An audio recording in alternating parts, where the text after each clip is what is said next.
Assalamualaikum warahmatullahi wabarakatuh. Waalaikumsalam warahmatullahi wabarakatuh.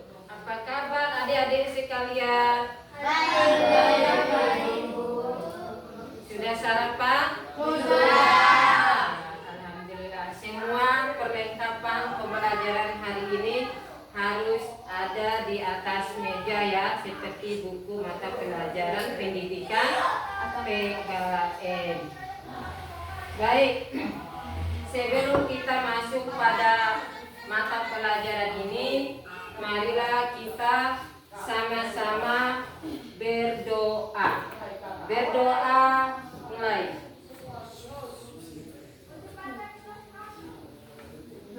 Selesai. Baik, Ibu akan absen kehadiran ya. Nasrullah, Nada, siapa yang tidak hadir? Ya. Baik, masih ingat materi kita kemarin? Tentang apa? Kebersamaan. Ya, tentang kerjasama. Sekarang hari ini kita akan mempelajari lagi tentang kerjasama dalam berbagai kehidupan. Jadi pengertian kerjasama adalah usaha yang dilakukan oleh individu atau sekelompok orang secara bersama-sama untuk mencapai tujuan yang disepakati. Bisa dimengerti? Bisa. Ya. Kemudian selain ada pengertian daripada kerjasama dalam berbagai kehidupan, ada bentuk-bentuk kerjasama. Nah, yang pertama adalah kerjasama di dalam bidang ekonomi. Nah, kerjasama di dalam bidang ekonomi bertujuan untuk kesejahteraan bersama. Contohnya koperasi. Terus yang kedua BUMN, dan yang ketiga adalah perdagangan. Terus yang kedua di bidang sosial budaya. Nah, di bidang sosial budaya adalah untuk mempererat persaudaraan atau melestarikan budaya. Contohnya adalah yang pertama gotong royong, yang kedua kerja bakti, dan yang ketiga pertukaran pelajar. Masih banyak lagi contoh-contoh yang lainnya. Terus yang ketiga adalah bentuk kerjasama dalam berbagai kehidupan. Yang ketiga adalah politik. Jadi bertujuan bekerjasama di bidang politik adalah untuk mencapai kesepakatan dalam penyelenggaraan negara. Contoh apa? Koalisi partai. Partai apa di sini maksudnya? Koalisi partai politik. Biasanya ini pada saat pemilihan umum ataupun kemenangan para pasangan paslon atau para calon, baik itu calon presiden dan wakil presiden, calon bupati, wakil bupati, calon gubernur, wakil gubernur, dan calon wali kota dan wakil wali kota. Terus contoh yang kedua lagi adalah musyawarah. Jadi musyawarah di sini adalah untuk mencapai kesepakatan. Terus bentuk kerjasama dalam bidang kehidupan yang keempat adalah pertahanan dan keamanan. Apa tujuannya pertahanan dan keamanan di sini adalah bertujuan untuk menjaga keutuhan Negara Kesatuan Republik Indonesia atau dengan istilah NKRI. Contoh dalam kehidupan kita di lingkungan masyarakat, misalnya contoh ronda malam ya. Pernah mendengar istilah ronda malam atau siskamling. Terus contoh yang kedua adalah pelatihan militer secara bersama. Biasanya pelatihan militer secara bersama ini misalnya TNI, Polri, ataupun kita sebagai warga negara Indonesia.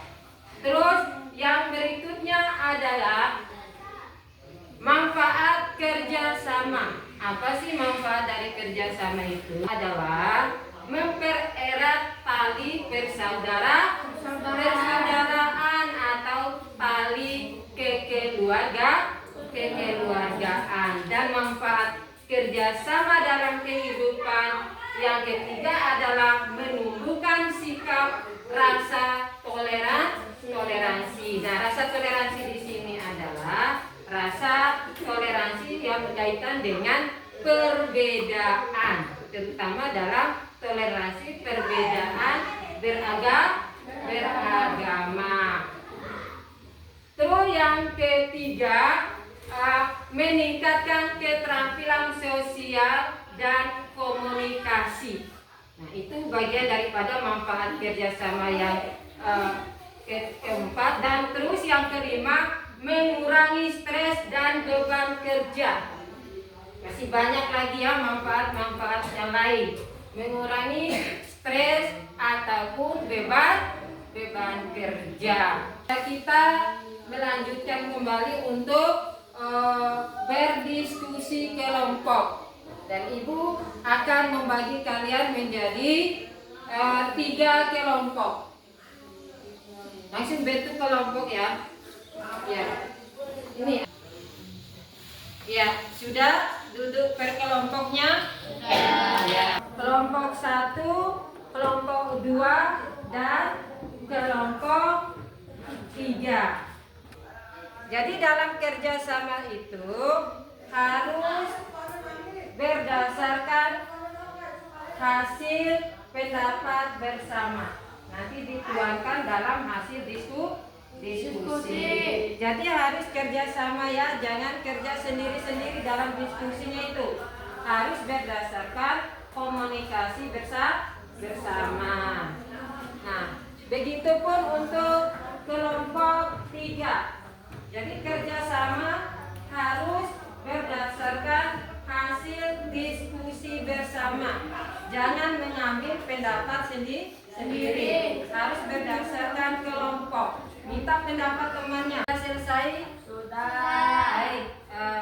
Untuk presentasi pertama, Ibu minta kesediaan kelompok 1 untuk maju di depan. Silakan kelompok 1, ketua dan anggotanya.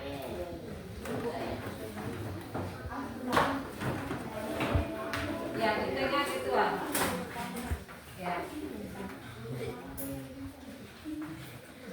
Assalamualaikum warahmatullahi wabarakatuh.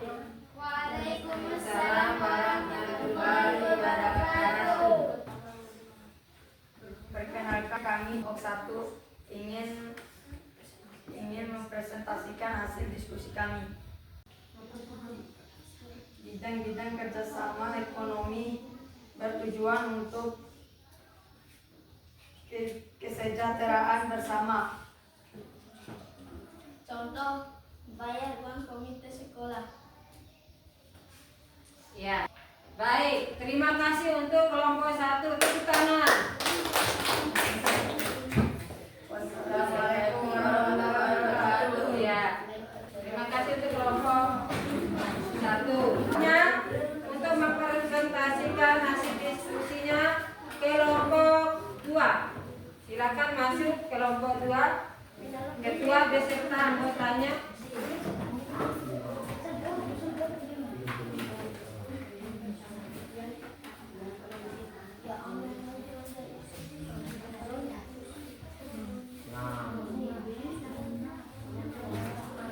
Assalamualaikum warahmatullahi wabarakatuh.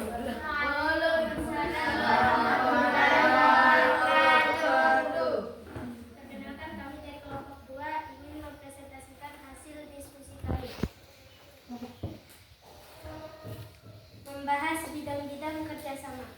Sosial budaya bertujuan untuk mempererat persaudaraan dan melestarikan budaya. Contohnya, gotong royong, kerja bakti, dan pertukaran pelajar. Apakah ada yang ingin bertanya? Nggak ada. Baiklah, demikian presentasi dari kami. Wabillahi taufiq wal hidayah. Wassalamualaikum warahmatullahi wabarakatuh. Waalaikumsalam warahmatullahi wabarakatuh. Kesana untuk kelompok 2. Jadi kesimpulan daripada kerjasama dalam berbagai kehidupan itu adalah usaha yang kita lakukan oleh seseorang atau kelompok orang untuk bersama-sama mencapai tujuan atau kesepakatan. Artinya suatu pekerjaan menjadi ringan. Pekerjaan yang berat akan menjadi ringan. Pekerjaan yang sulit akan menjadi mudah. Bisa dimengerti? Bisa. Ada pertanyaan? Nggak ada. Ya, baik. Karena materi kita hari ini udah selesai. Demikian. Wabillahi taufiq wal hidayah. Wassalamualaikum warahmatullahi wabarakatuh.